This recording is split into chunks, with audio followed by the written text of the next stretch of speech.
Hey therapists, I think we all know that work doesn't end when the session does. There's the notes, the scheduling, the billing, the insurance follow-ups. All of the admin work can quietly take over your nights and weekends, and I know this to be true because I have done it myself for many years.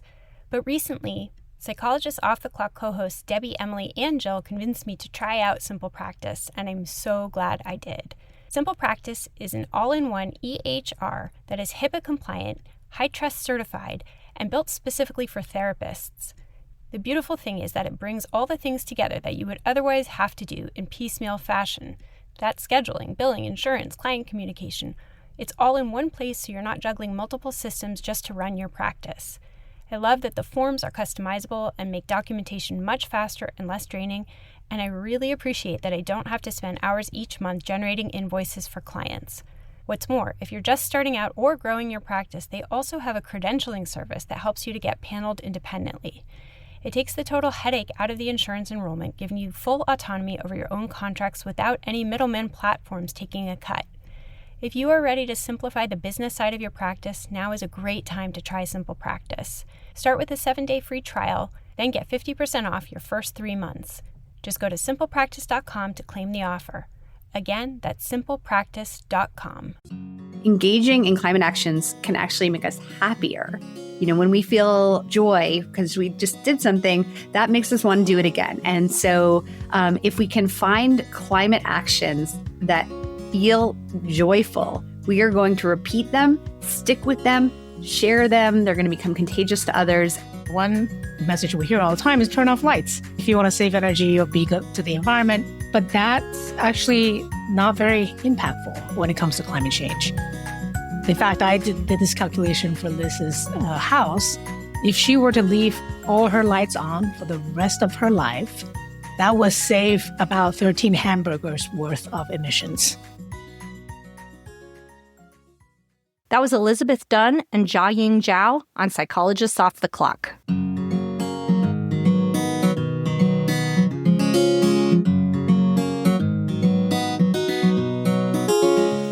We are 5 experts in psychology here to bring you cutting-edge and science-based ideas to help you flourish in your relationships, work, and health. I'm Dr. Debbie Sorensen, a clinical psychologist practicing in Mile High, Denver, Colorado, author of Act for Burnout and Act Daily Journal.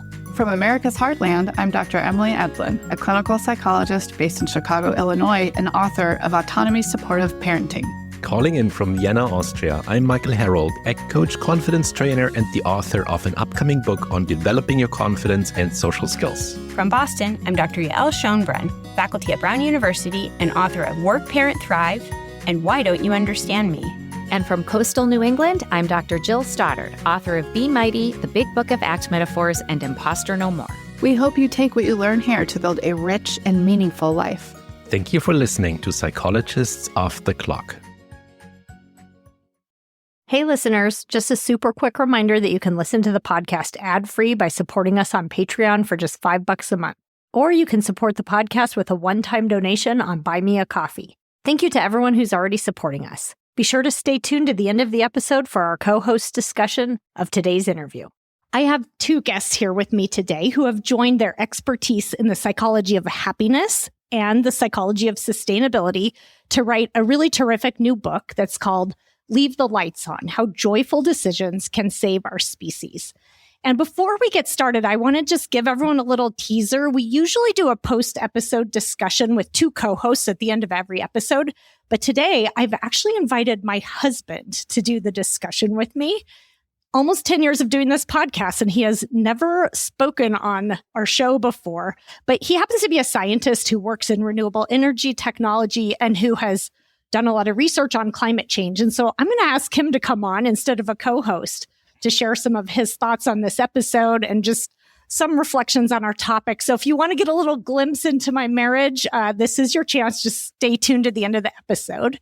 And so without further ado, let me introduce our guests for today. Elizabeth Dunn is a professor of psychology at the University of British Columbia and co-author of Happy Money. She directs UBC's Happy Lab, which focuses on how to optimize valuable resources, including time, money, and carbon, to maximize human well-being.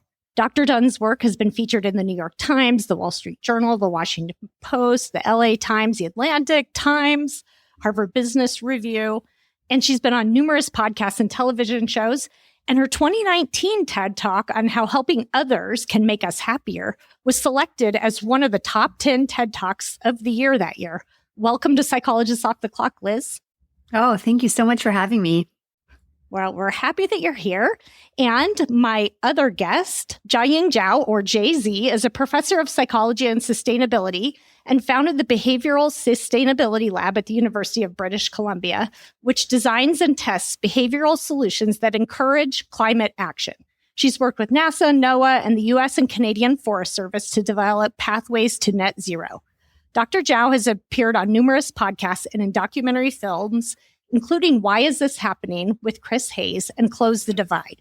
Her research has been featured in the New York Times, the Washington Post, The Atlantic, The Economist, Scientific American, CNN, and NBC. Wow, you guys are an impressive duo here. And in 23, Dr. Zhao gave a TED Talk on climate strategies rooted in happiness, which was selected as one of the top TED Talks to a Better You in 2024. Welcome, Jay-Z. Happy to have you here too. Thanks so much for having me. Well, I'm so excited to have the two of you here. This is such a hot topic right now and such an important field of study in psychology. And I'm really glad psychology is getting on board with this. I think psychology has an important role to play here. And I know that a lot of people out there are really worried about climate change and the impact of climate change, and they want to see something shift and to do what they can, but they might feel unsure what they can do. And so what I really love about your book is how, as I was reading it, it gave me hope and enthusiasm, and it made me feel excited.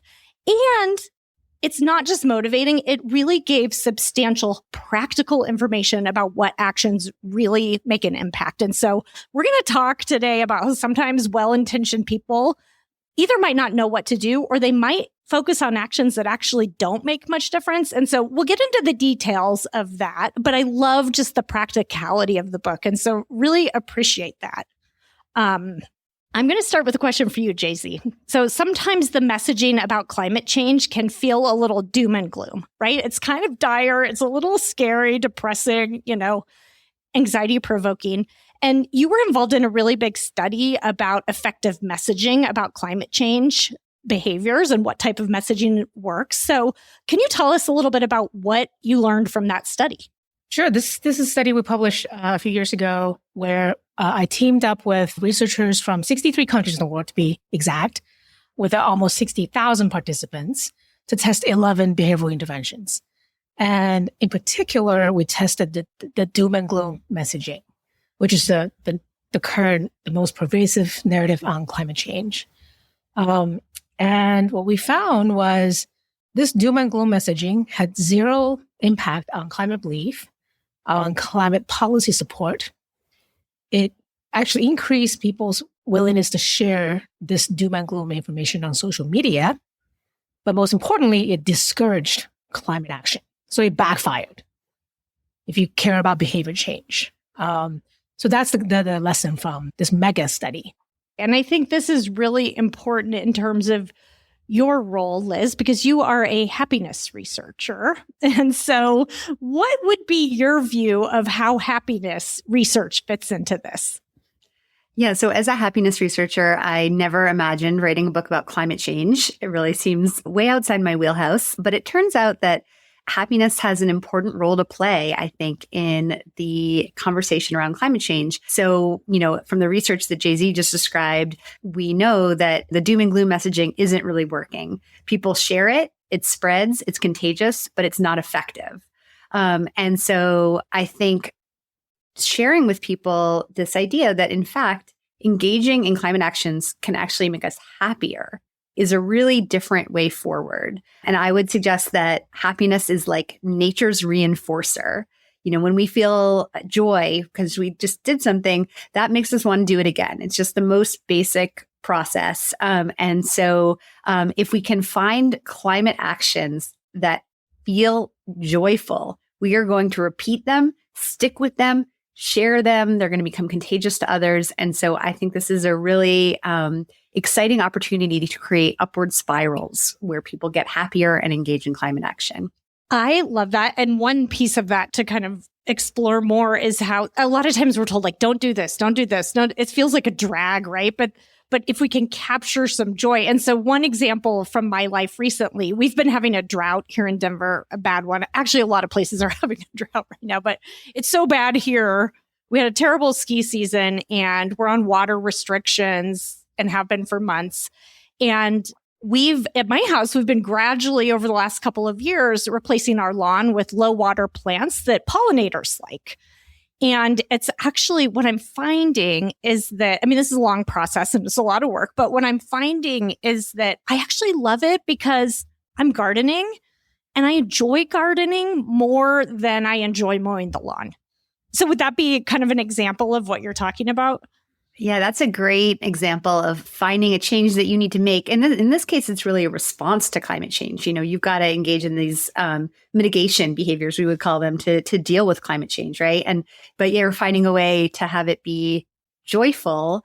And I love the idea that, you're potentially changing the way you spend your time. So as a happiness researcher, one of the things I really care about is thinking about how are people spending their minutes on like an average Tuesday? And if you can spend that time, I mean, maybe there's somebody out there who enjoys mowing the lawn. God bless them if that's the case. But it's not the most fun thing to do. Whereas like the more creative, interesting work of gardening and creating, these opportunities for pollinators seems so much more interesting. And what a better way to use your time on a Tuesday. So as a happiness researcher, I give a big thumbs up. You approve. Okay, that's good to know. So JZ, I know that there's also some messaging sometimes out there that's almost a little perfectionistic. People will say things like every single choice you make matter for the environment, or it's almost this just really high degree of engagement in climate behavior. And could you give me your thoughts on that approach? Why might that also be less helpful? Yeah, perfectionism doesn't help anything. So for instance, one lesson or message we hear all the time is turn off lights if you want to save energy or be good to the environment. But that's actually not very impactful when it comes to climate change. In fact, I did this calculation for Liz's house. If she were to leave all her lights on for the rest of her life, that would save about 13 hamburgers worth of emissions. It's not a big deal. Even recycling in some cases is not very effective. Another example is going vegan. We hear this message, you need to be vegan to fight climate change. That's not the case at all. So in our food chapter, we actually dedicate a lot of space or discussion on how to eat well, both for your health and for your happiness, and also, to reduce carbon emissions. So some lessons there are make meat a treat. So if I were to eat beef or lamb, these are carbon intensive foods, eat them less often, turn them into treats.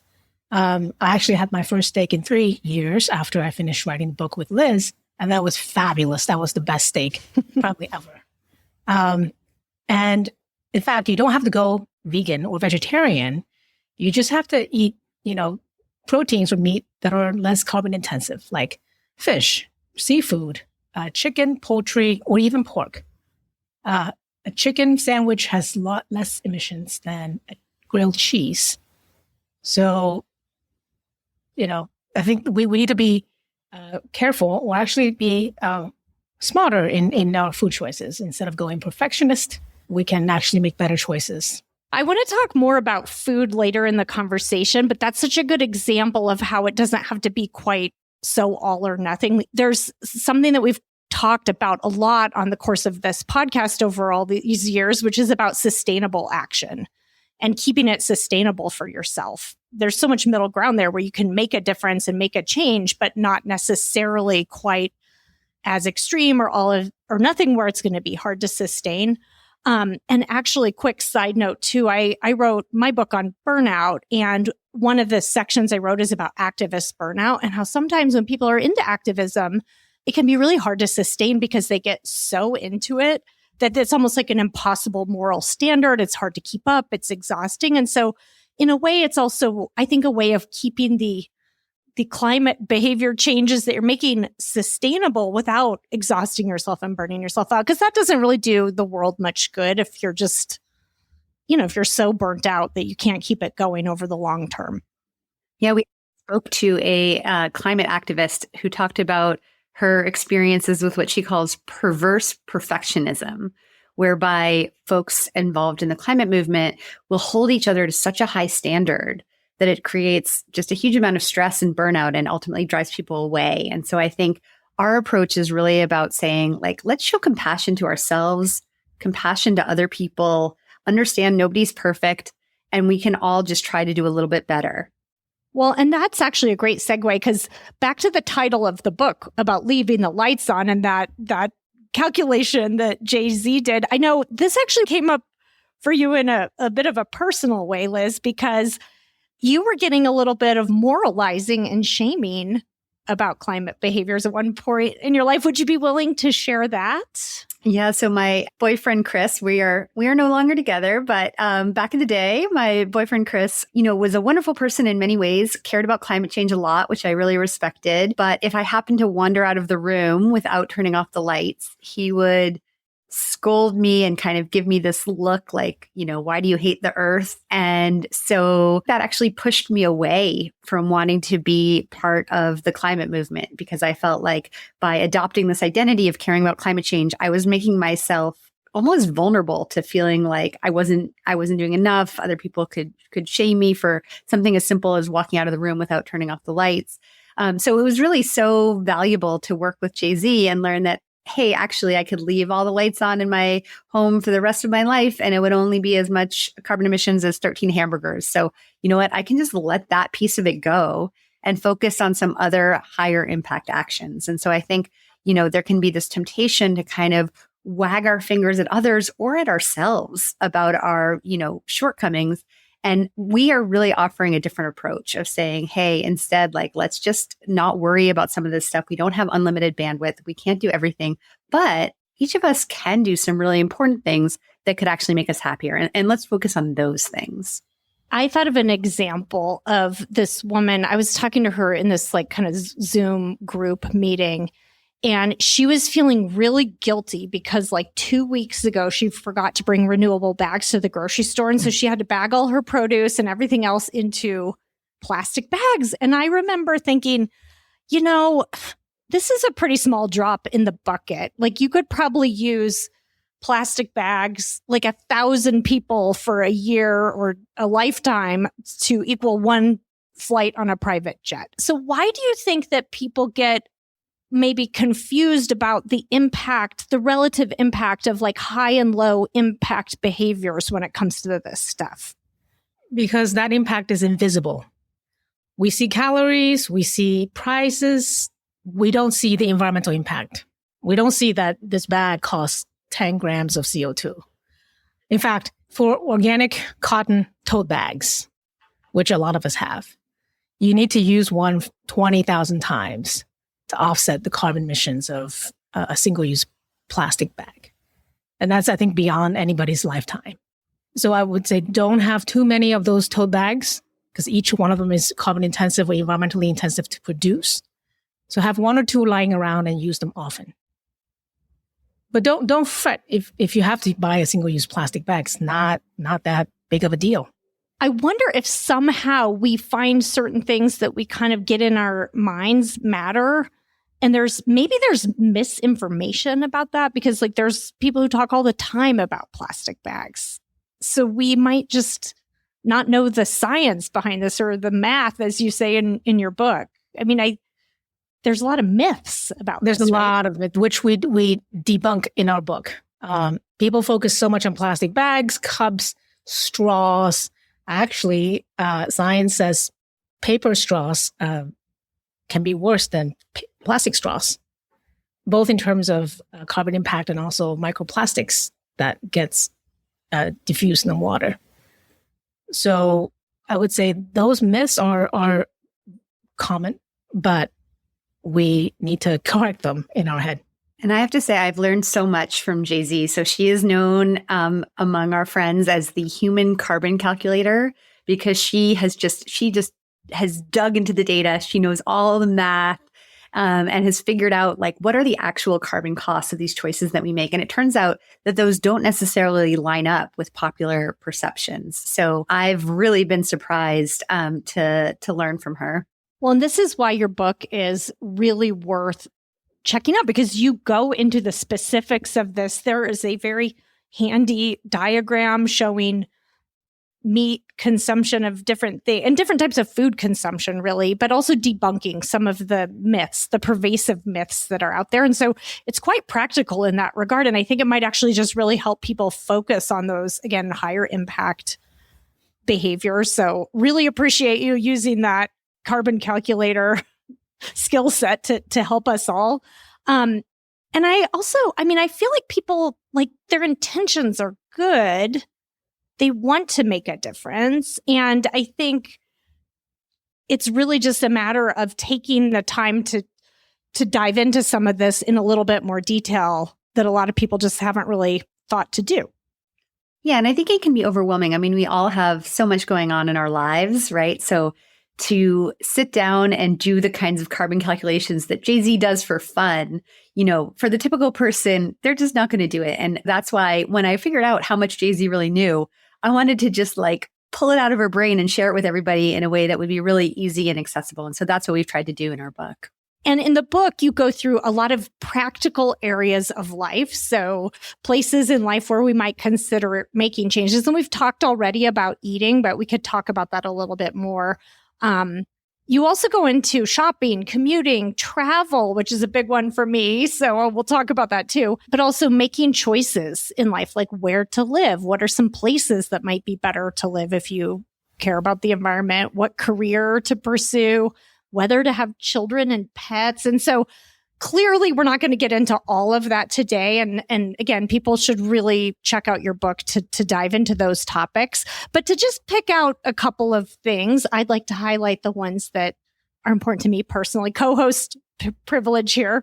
So back to food, because that's a big one. Like I love to cook, I love food, and I care about the carbon impact. And so I don't really want to totally cut out the things I love most, like coffee, but I do want to make sure that I'm somewhat sustainable in my eating. So I don't know if you would maybe have some behavioral change suggestions that might be good for me and Jay-Z, like some practical steps that would make a difference. So I can still be a foodie. Yeah, so nobody should give up coffee just for climate change. There's way more impactful and joyful things we can do than like give up cappuccino. And I would say instead of thinking about giving things up, we can think about eating more of some of those really delicious low carbon foods. And so actually in some research that Jay-Z and I have done, we sort of suggested people, hey, you could like eat more plants, do more of these things versus, eating less meat, doing less. And in the climate movement, there's such an emphasis on kind of drive less, eat less meat, shop less, but there's also things we can do more of, and eating more fruits and vegetables is one of those key things. And we find in our research that when we take this sort of attitude of abundance of like eat more plants versus eat less meat, that actually makes people more willing to engage in these kinds of climate actions. So I think that can be a nice starting point, is thinking about eating more fruits and vegetables. And as a happiness researcher, I will say there's some really amazing new research showing that when people start eating more fruits and vegetables, they actually seem to get happier. Now, we all know that eating fruits and vegetables is good for our health, but the happiness benefits of eating produce seem to emerge more quickly. So my challenge to listeners would be, especially now that it's summer, there's farmers markets, there's beautiful produce available. If you can grab some, start incorporating more of that into your diet. Check in with yourself in a couple of weeks. It's likely your happiness will rise a little bit as you change your diet. This is great advice on a mental health podcast. And also, this was a randomized controlled study. I remember this one in your book. So, it's pretty solid research there about this. Jay-Z, what advice might you have in terms of like wanting to be able to enjoy food, but maybe not, as you said earlier, go all the way to a fully vegan diet, which would be hard for me. I would struggle with giving up cheese and seafood and chicken. Yeah, I would say eat those low carbon foods. That includes, seafood. I love seafood, eggs, chicken, turkey, even pork. That's why we titled our chapter In Defense of Bacon, because we both love bacon. So these are I think the pleasures that we shouldn't give up. And, even based on science. And I think eating more plants and vegetables, as Liz said, would help. One pro tip for eating more plant-based is vegetable, plants, and fruits actually can change your skin color. So in one study with British adults who tend to be more pale than other people, like me, for instance, their skin looks more, I think, yellow or has a more vibrant color after eating plants than the control group. So that's the added bonus to eating plant-based or plant-forward meal. And I would say, too, when it comes to thinking about, maybe cutting back on some of those really high carbon foods with, beef and lamb are really like the bad boys of the meat world. They have an outsized carbon impact. So those are the foods where you might want to more surgically go in and see if you could have a little bit less of those. And what I would say is, you don't have to give up those foods entirely. Like as a happiness researcher, I want people to enjoy their lives, but really think about turning those high carbon foods back into treats, something that, feels special. And some of our research suggests that when people have high carbon foods that they love a little bit less often, they actually enjoy them more. So we can enhance our capacity to savor and appreciate these high carbon foods by just having them a little bit less often. Yeah, like Jay-Z's best steak ever after not having one for so many years. You really enjoyed the heck out of that.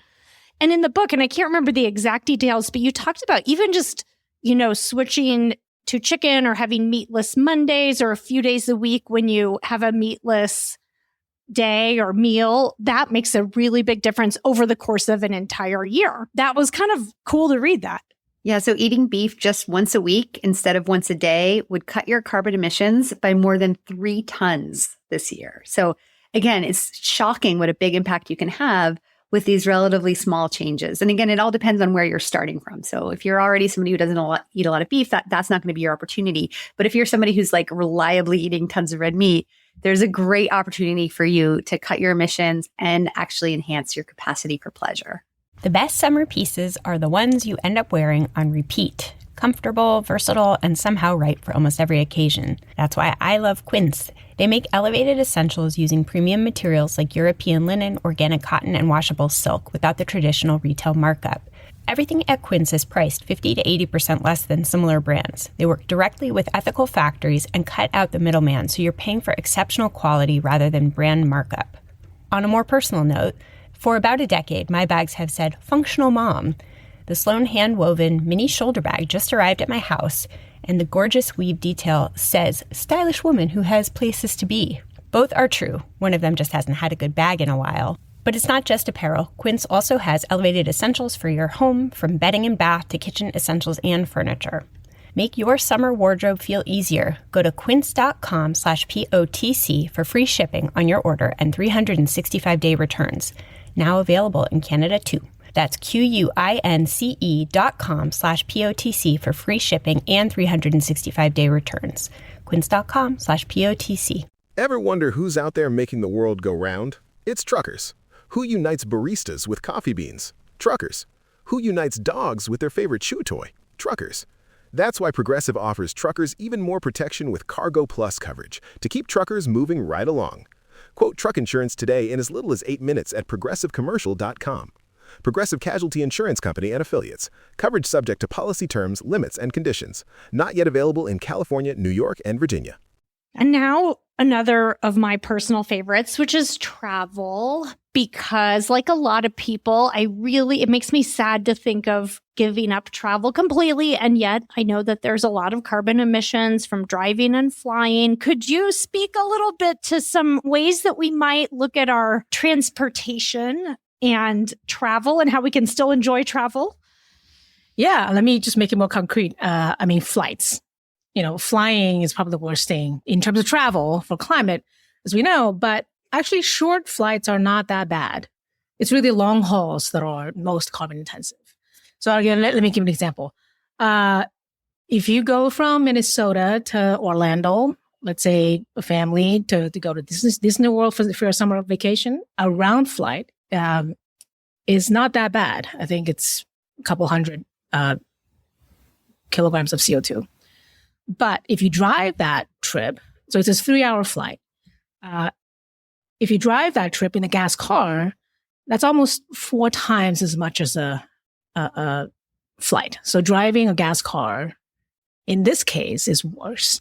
And in fact, you have to drive 4 people in the car to reach carbon parity as flights.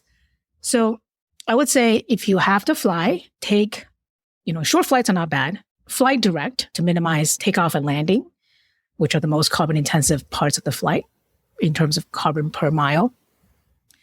And if you can, try to take carry-on only instead of checked bags. Because I think I did this calculation with Liz. Each checked bag is equivalent to a 6-year-old kid. So imagine how many more kids you're bringing onto the plane by having a checked bag. And also you avoid the delay of waiting for your carousel and, all the hassles at the airport. So that's the flight tips. And of course, we also talked extensively in the travel chapter of, staycations. Make yourself a tourist in your home city. And camping. So another myth is camping is better than staying in a hotel. But in hot summers that are getting increasingly common, a small portion of campers start wildfires in places all around the world. So maybe instead of camping, treat yourself in as a luxury hotel or glamping. That's actually better. I think that you do some staycations. We do a lot of staycations in Vancouver. Yeah, we check ourselves into hotels as mini trips. And it's so fun just to see different parts of Vancouver. And I think I really gives me a sense of appreciation and knowledge and connection with my own city at a very small carbon footprint. Well, and I love that idea because how often do you talk to someone about like a museum in their own town? Here in Denver, we have the Molly Brown House. It's like a museum about the, Molly Brown from the gold rush. She was on the Titanic, and I've lived in Denver for so long. I grew up in Colorado and I had never been until like a few months ago. There's so many things I haven't done here. So it was really fun. It kind of felt a little bit like I was traveling. It's 10 minutes from my house. Wow. And it turns out you're not alone. So most people don't visit the tourist attractions in their own hometown until they have guests come to visit or until they themselves are about to move away. So this is a really underutilized source of tourism pleasure that comes with a very low carbon price tag. And Liz, you changed some of your behavior around travel and specifically packing, I do believe. Yeah. Yeah. So I am by nature not a light packer. I can easily travel with a flotilla of luggage. But working with Jay-Z has changed my behavior in so many ways. But one of them is that I'm now deeply committed to traveling only with carry-on baggage. And yeah, it's surprising. We don't think of our bag as being part of our kind of carbon footprint on a plane, but it actually makes such a big difference. And I feel a little bit smug and gleeful as I walk past everybody standing at the baggage carousel and just head off straight into my destination. So I think, again, this is another great way to kind of marry sustainability and joy. Yeah, you have to put some effort into packing light, but it's kind of nice in a way because you don't have to deal with as much stuff. You don't have to go buy any new clothes. You just, be selective. I like that. Yeah, and if any of your friends ask why you're wearing the same outfit yet again, you're like, well, because I'm very committed to preventing climate change. That's right. Yeah, good reason, good rationale. And those are just 2 examples of many in all these practical areas of life and just a lot of really inspiring changes to consider. But I want to spend the rest of our time today talking about your last chapter, which is about, I think, taking it beyond the individual into the social. And one piece of that is kind of the smaller piece of that is the people in your orbit, right? The people in your network, maybe your family, people and Jay-Z, you give an example of this in the book, maybe climate skeptics or people who are just, I'm not worried about that. And so what are your thoughts? And I'd actually love to hear from both of you on this one. Like, what are your thoughts about how we can potentially influence people in our lives to do similar positive behavior change here? Yeah, I have some family members that are not the most enthusiastic about climate change. So you can imagine our Thanksgiving dinners. I used to follow the normative approach, which is literally marshal my climate knowledge of how bad things are, the high impact action, even telling my folks the high impact actions they can take. But the minute I mention climate, they start to tune out and sometimes get defensive to say, "Oh, this is all volcanoes," or "This is just nature." I've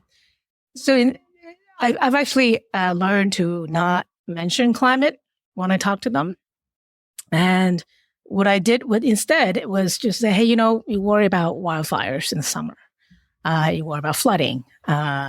Those are, I think, increasing concerns on people's minds these days.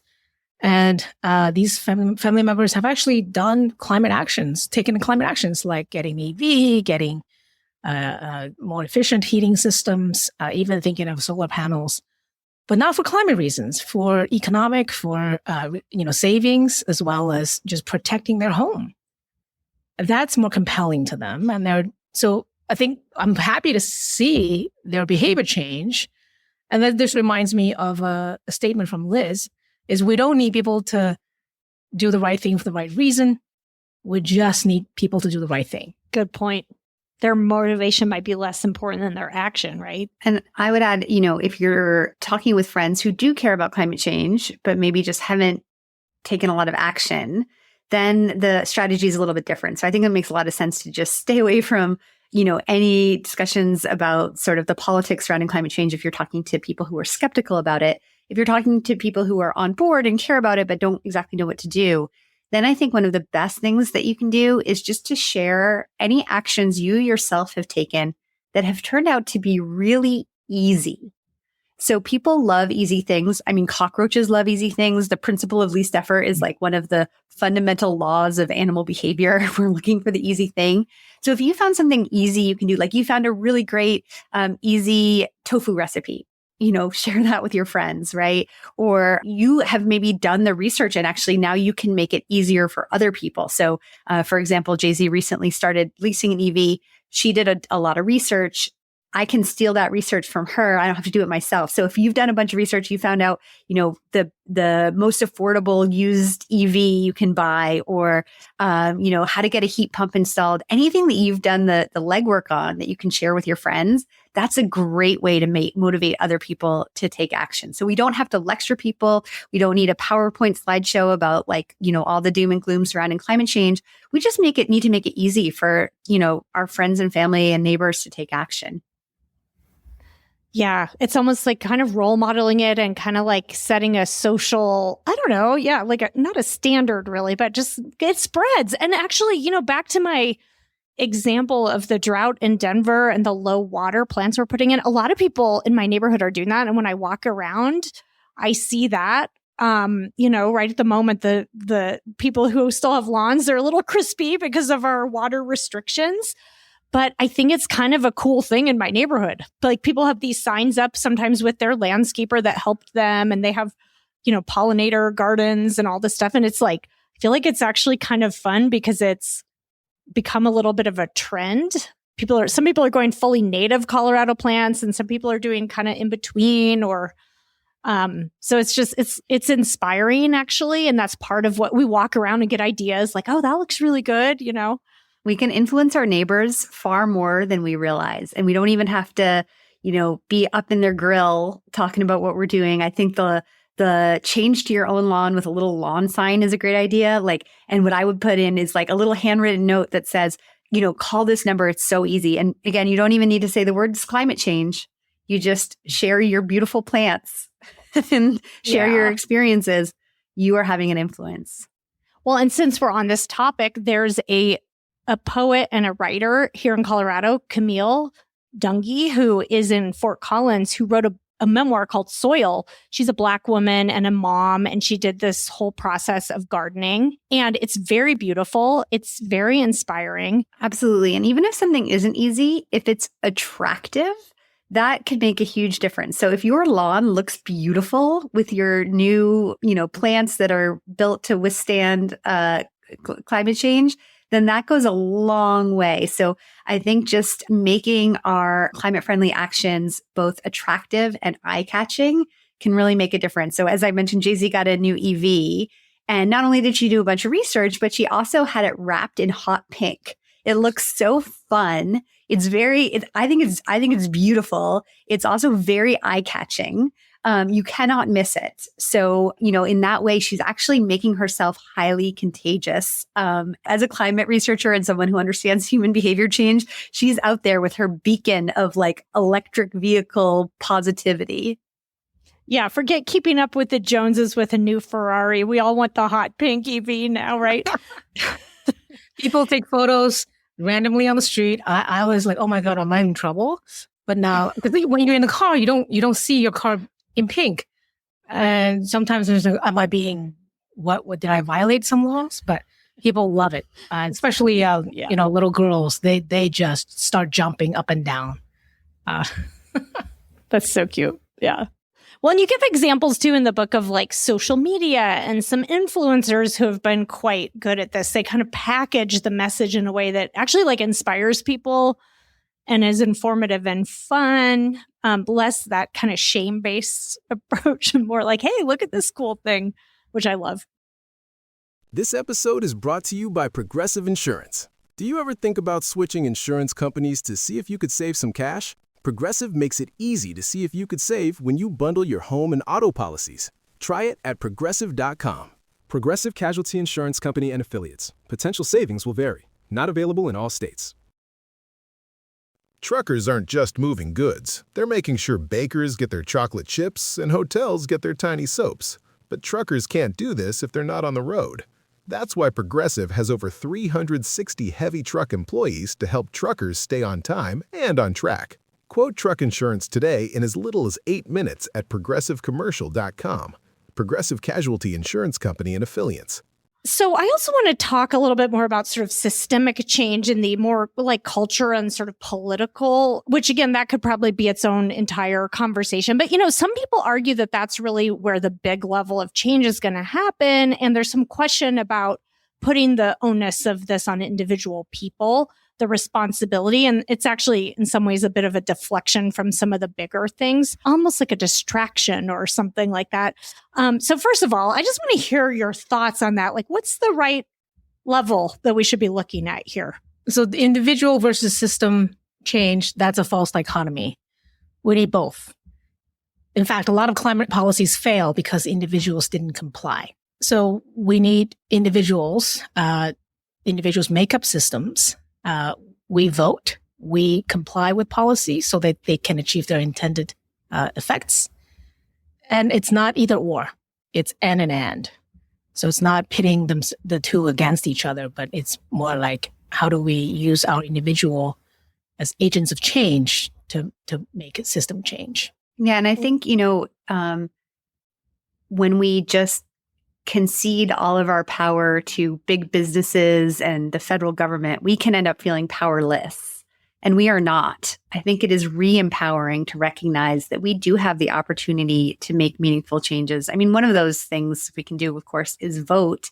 But also, these changes that we make, that we start a trend in our neighborhood or, make other changes at the local level can be really empowering. So I think there's a tendency to focus on the national level. But there's so much we can do in our own communities, and potentially we can have a really strong voice there.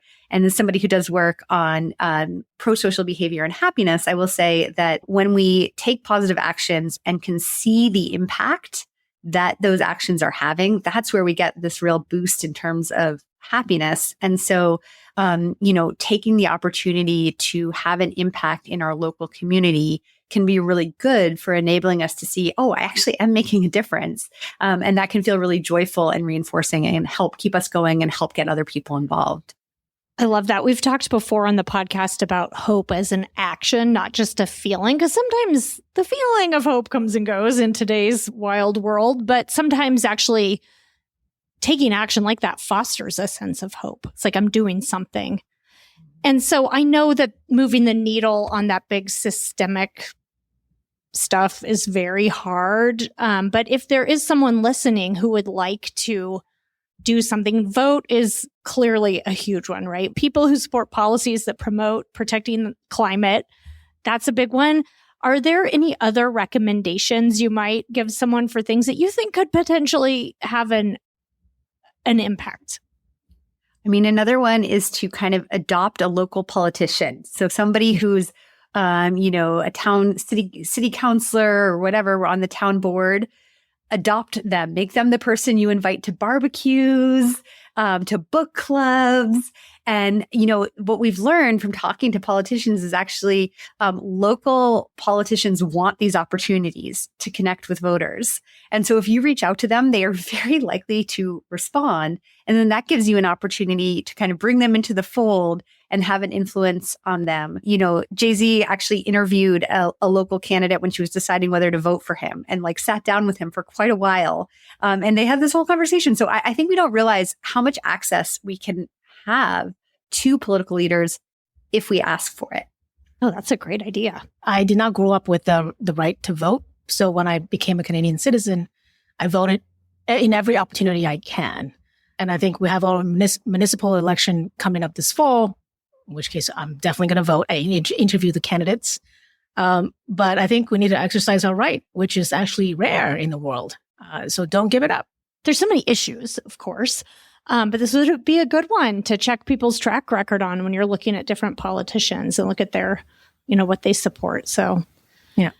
Well, again, I would like to thank you both for joining me today and also to thank you for the work that you're doing. I actually think that this book has potential to have a huge impact. So maybe when you invite that politician to a barbecue, you can just hand a copy, give one to your neighbors, leave them around in the free library, but also read it just because it's so incredibly inspiring and informative. And so congratulations.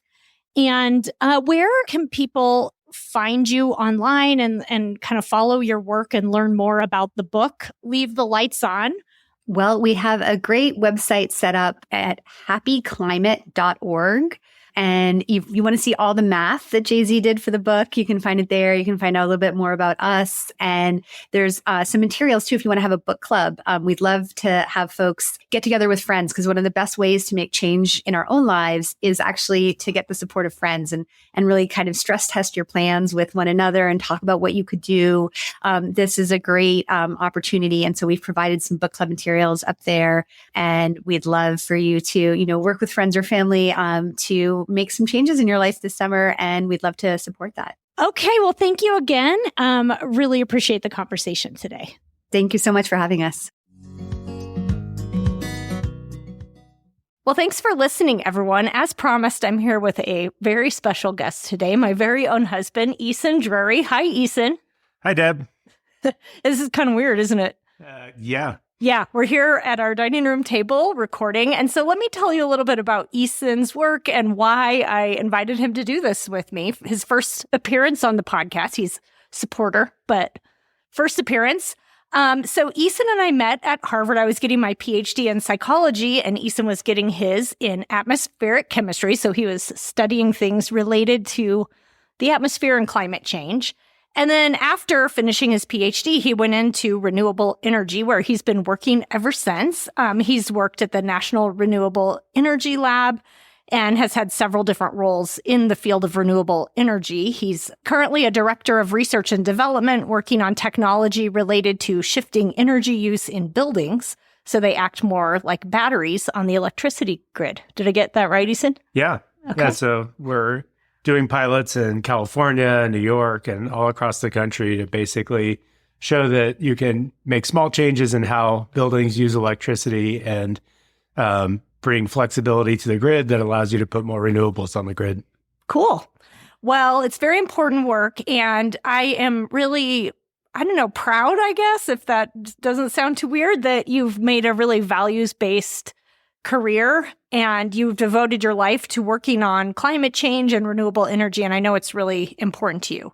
And I also know that this is something that people are really worried about right now. And we're recording this in summer. We're having droughts all around the country.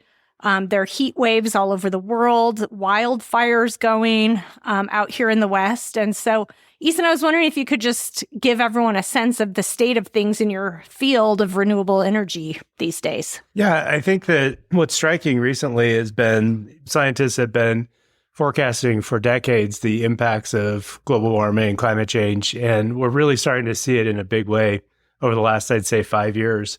This year, the monsoon came really late to India. It's been coming later every year. Right before the monsoon came, I read an article we're estimating that about 3,500 people were dying per day in India because of the extreme heat. Obviously, a few weeks ago, this is just before 4th of July, 2026, a few weeks ago, or it was actually last week, Europe had a really extreme heat wave. Thousands of people died across Europe. Right now, the East Coast of the U.S. is experiencing, a pretty extreme heat dome event where it feels like temperature is, above 110, 115 degrees. And so it's really becoming clear to people that this change is happening. But, one of the frustrating things, at least in the United States, is that, the current administration is really not just pulling back from trying to address climate change, but aggressively trying to stop any effort to address climate change. And, that runs from taking away research grants for, different organizations like the National Center for Atmospheric Research, NOAA, a lot of the national labs that are working on renewable energy. It also takes the shape of, they spent billions of dollars over the last few months to cancel offshore wind contracts, which just makes no economic sense. It will make everyone's electricity more carbon intense and it will make it more expensive. So it's really frustrating to see this dynamic where you're seeing both the effects of climate change so clearly and, at least in the US, a lot of efforts to slow down our ability to address that and, mitigate the impacts long-term of climate change. Yeah, it's bad timing to have those happening simultaneously. So in our podcast team meeting the other day, Michael was asking me what you think about AI data centers, which is clearly a really huge topic in terms of energy use right now. So what are your thoughts about these data centers from an energy perspective? Yeah, these things happen rarely in your lifetime of a new technology comes through. And I'd say, iPhone, iPad was one of those where it just fundamentally transforms how we all live our lives. And I feel like AI is, the first word that comes to mind is just inevitable. Like it is sort of a force that we're going to be dealing with and working with going forward forever. And as far as the energy impacts, it's huge. You keep reading news articles where one data center will go in and it's going to use as much electricity as the city of Manhattan. So like really large amounts of use, and not just large amounts of use, but they're point sources of use. And so instead of being spread across a really large geographic region, you're dropping a massive building in an area and using a lot of energy. But overall, I think two things come to mind. One is the most recent projections I've seen is over the next 5 years, data centers will use something like 10 to 15% of all the electricity used in the United States. And so it is massive, but it's not like it's going to be 3 times or 2 times. I think within that context, it's a really big change to the electricity grid. But, the main thing in my mind is just, it's not the amount of energy used, it's the impact of that energy use. And so in the climate industry, it's usually called the externalities of energy use. And so if you were to power those data centers more with renewable energy, and you do see this happening, Meta is using geothermal for some of their data centers that are planned in Nevada. Google is using a combination of solar and it's an iron oxide battery that, at least has been planned or proposed. And I think it's Minnesota. So if you were to make the active decision now to power these buildings with cleaner sources of energy, the externalities are actually pretty small. The other thing we hear a lot about is water use. And I think that, some of those have been the articles claiming, massive water use are a bit oversimplified. It's more of an economic choice of you can have closed loop cooling, air cooling. You can site data centers in places with, better water resources. And when you compare the water use in data centers to something like agricultural crops, it's dwarfed by the size of, say, the almond crop. But again, it's a point source of water use. And it really comes down to all of us to essentially be working with our representatives, trying to get out there and make our voices heard if a data center is being proposed that is going to use really dirty energy and is being sited in a place that is already really constrained with their water resources. So it's really on all of us to help steer that ship so that it can be put in a place that the externalities are lower. Yes, so we need to encourage people to get going with renewables for these data centers. Now, Eason, you heard the podcast interview, and a theme is that people really sometimes have good intentions in terms of their own climate-related behaviors, but they don't always focus on things that actually have a huge impact. And this is something that you've been saying to me for years. You always talk about certain things are a drop in the bucket that we might stress out about. And we really want to have that big, high-level impact. So I'd love for you to just share a few of your thoughts on that with our listeners. Yeah, I remember growing up in California in the 80s and going to Earth Day. And a lot of times you'd see this book. It was called, I think it was 50 Small Things You Can Do to Save the Planet, something like that. And I think two things there. One is people have always been really motivated to find ways that they can improve this. No one wants to sit there and think about their kids and grandkids living in a world with extreme heat domes and crop failures. So I think that there is a really large motivation that, Elizabeth and Jay-Z tapped into and really talked about. But I think people in books like that and other resources have gotten their minds that, if they just recycle, if they just separate their plastics and, put their aluminum cans in the recycle bin, that, they've done something and they feel that, finally they were able to contribute.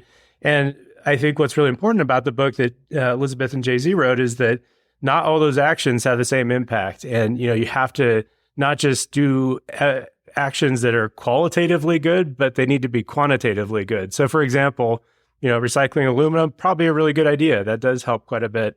Recycling glass, not as helpful. And just educating people so that people are busy and, they've got a lot to deal with, but educating people of, here are the few actions that really do move the needle.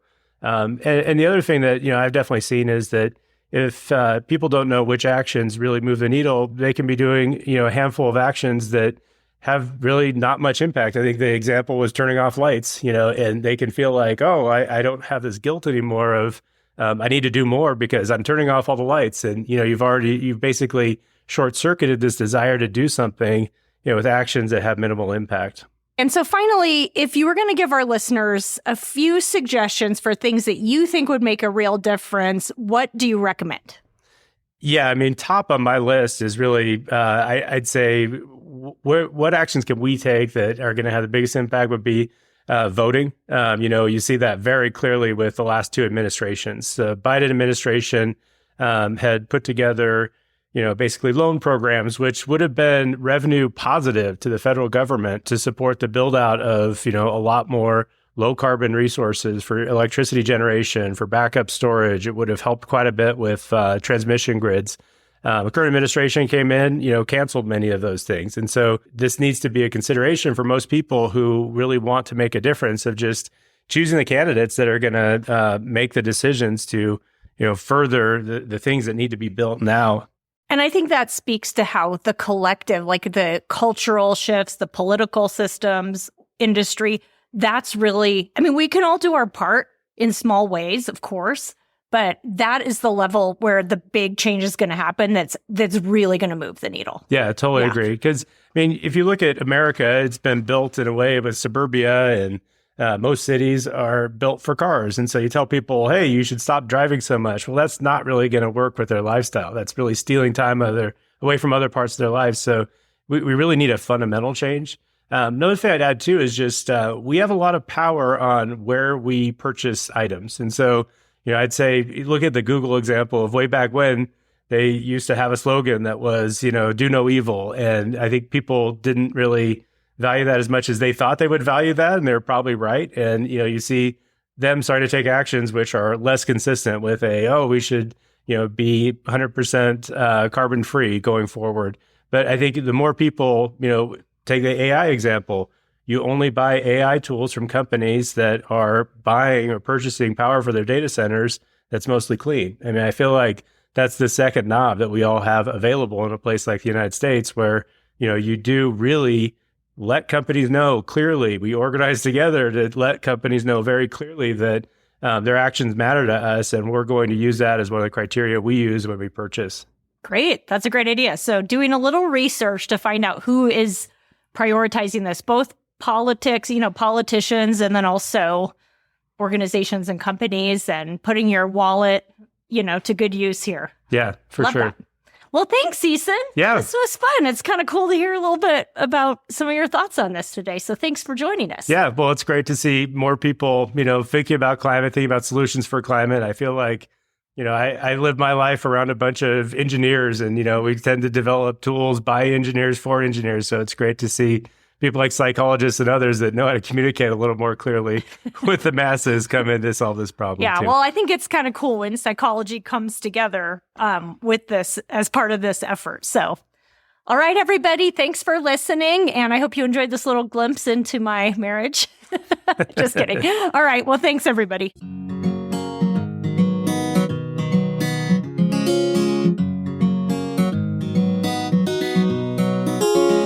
Thank you for listening to Psychologists Off the Clock. You can now listen to our podcast ad-free by becoming a supporter on Patreon. You can link to Patreon on our website or go to patreon.com/offtheclocksite. If you enjoy our podcast, you can help us out by leaving a review and sharing this episode with a friend or an enemy who would enjoy it. You can get more psychology tips by subscribing to our fabulous newsletter on Substack. Or if you're still addicted to social media, find us on Instagram and LinkedIn. We'd like to thank our rockstar production manager, Jadine Stout-Williams. Now for the boring part. This podcast is for informational and entertainment purposes only and is not meant to be a substitute for mental health treatment. If you're looking for mental health treatment, please visit the resources page of our website, offtheclockpsych.com.